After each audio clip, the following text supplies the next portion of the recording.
grounds. Just to recap, Tom McKay, your host. You're watching 3D Politics. I got David Van and David Oldham right here with me from Constitutional Grounds. This is covering the UPS in Florida. There was a robbery of a Regent Jewelry Store. It wound up in a shootout with a UPS driver and innocent bystander dying. On the afternoon of Thursday, December 5th, 2019, at least 2 perpetrators robbed a Regent Jewelry Store in the South Florida city of Coral Gables. Police responded to the silent alarm triggered by store employees. At some point, they hijacked a UPS driver and his vehicle. They held the driver hostage during the chase, which lasted 20 to 25 minutes. If you've seen the video, if you've seen the dust fly when the bullets go, tell us about it. What caught my attention about it was the fact that 2 innocent people died. The UPS driver was taken hostage and his truck carjacked, and I started watching the videos, and there's a robber driving the truck. It's not the UPS driver driving the truck. There's probably a law against that. Well, it's against did policy. he have his license? It's against policy, I'm sure. But the point was that when the truck came to a stop in rush hour traffic, up to a stoplight, and they got stuck, there was just nowhere to go. Right. The police just started swarming over the truck. And at that point in time, there began a shootout, and there were lots of shots that flew. Now, if you go to the post, which is up on 3D Politics, you will see pictures of the UPS truck, and they shot through the truck blindly. Mm-hmm. There is no possible way that you can know what was in there where they were shooting, and from the angles you were shooting from. And I picked out some pictures that would show that these people were in places that they were just shooting blindly through this truck. Works in Call of Duty, you know. Well, see, that's the thing. If you were in a war zone, if you are playing a video game, that is completely different. But what struck me and my first thought was Betty Shelby, because my argument and my problem with the Betty Shelby shooting here in Tulsa was the same as the overreaction and the shooting of the deaf man in Oklahoma City at the movie theater.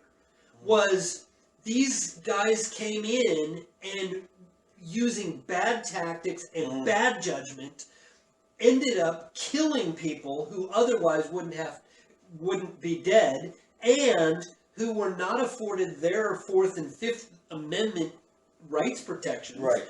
But then beyond that, the tactics caused the shootout, quite frankly.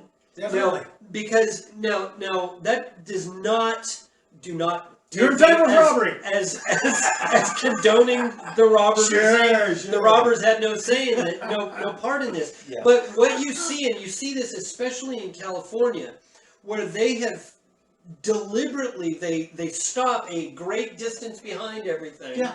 They get out their long guns and they stay at a distance. They do felony stop procedures where they get everybody to come out, walk backwards with their hands up in the air and everything, and they walk back blindly so you don't know where you're going, and they do it one at a time while everybody else covers, and they clear the area. They let everything clear rather than rushing and start a shootout, because the guy who the second, well, first, if you watch the video, you sadly see the UPS driver get hit and dive out of the truck trying to get away and maybe falling dead.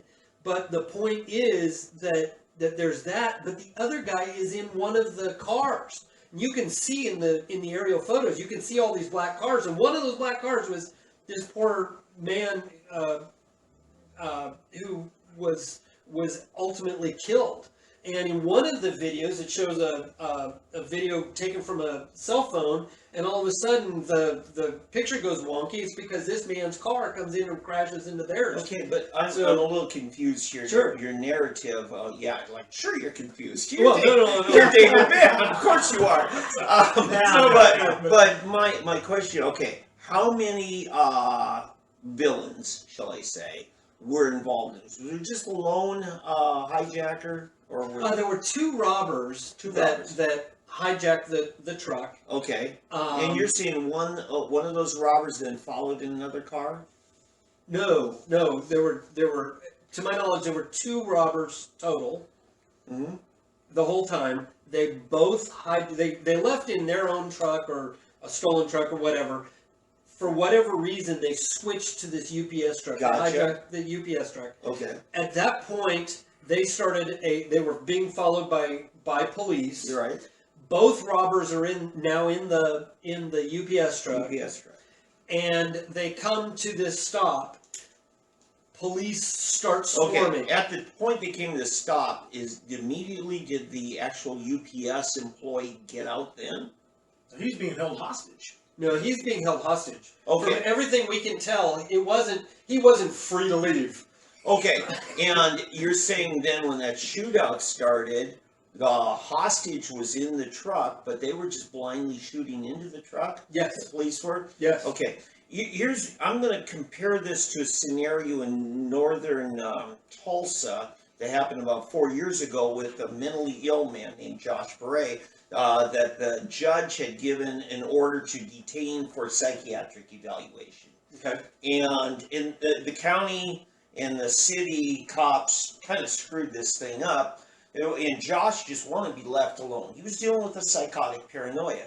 And he goes walking down the street with some knives, a couple of knives. Oh, right. And then, and the cops just, here's the thing I'm a little bit sympathetic of, David, and it applies to your scenario, but follow me, is that when a scenario is developing instantly before your eyes, and you're a cop in your own car, it's hard to communicate to set up a roadblock or a deal like that, like you talked about, what would be ideal, clear the area out.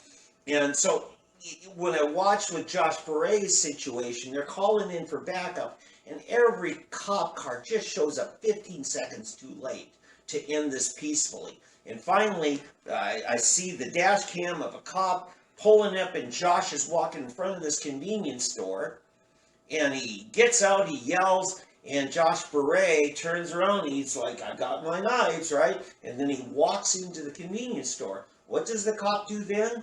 He shoots him execution style under the guise of, I did not know who was in that convenience store, and if I let him in, he might harm somebody. Right. The cop justified the murder, and you were with me when we talked to Kutzweiler about this, is that it was the cop's ignorance that he used as the justification for shooting him. Correct. And now you're saying what happened in this UPS truck is they didn't care who was endangered. They were the ones endangering whoever happened to be in this UPS truck. Well, because they're just shooting through the panels of the truck. Well, they definitely were doing that. Who knows what all the thoughts going through the minds of the police in the cloud of war. And that's the point. It was the cloud of war. That when you look at the videos, they are literally using innocent civilians and their cars as human shields. They didn't set it up that way. The scenario presented itself. No. The police moved in and they used created the scenario. Civilian vehicles. They should happen to be there. No, they they did not storm OJ's Bronco on the getaway and get him down. Okay, what'd they do? They stayed back for 5 hours or something? Well, and that's the a slow chase. Well, let's understand, we're not in a military war with the UPS truck. It's supposed to be policing. Well, and here's the thing. These cops were right on this truck's tail the entire time. Right. Now, the claim is that the truck was shooting back at them. But we don't know for an absolute what actually happened because there's been no official word on any of this Okay, stuff. let me ask you this hypothetically. Right. If all of a sudden shots were coming out from the UPS truck to the cops. Right. That's a different story now. Well, but wait, what do you do as the cop? Do you close the ground? Call in Or our children. or do you back off so that you're less likely to get hit? Or to less likely to endanger the Well, civilians. that too. The first thing I do, I don't care whether I'm a cop or anybody, is I find some hardened place of protection. No, mind you, this is while they're driving. To begin with, Okay. we are not talking about we're not talking about once they're stopped. Once they're stopped, nothing happens, and we still don't know who fired the first shot. Whether it was the bad guys, well, the robbers, or the cops, and we don't know who fired the fatal rounds that killed the innocents. Right. Okay. But what we know was there was a hail of bullets from around 19 cops. Okay. But At least 19 cops, maybe more. That was a hail of nearly 200 bullets. Right. Flying with dozens of cars surrounding the whole thing. They are closing in from both sides, got everything going, and there is a crossfire going on. And when you hear the video from the car at the stop sign, at the stoplight across the way, you can hear the of bullets rushing past. See, from the peace and constitutional grounds, when the police advanced on the truck, they escalated the situation to the shootout. It was at best reckless. It was at least grossly negligent, and yet the police chief of Coral Gables hailed the actions of the police, which are clearly militaristic. Well, and the real thing was that he was back in Coral Gables. This happened in Miramar. He wasn't even there. Was admitted in the press conference that he wasn't a witness to anything. That Yeah, was well, going on. they did a good job. But he knows. Okay. He knows. Okay.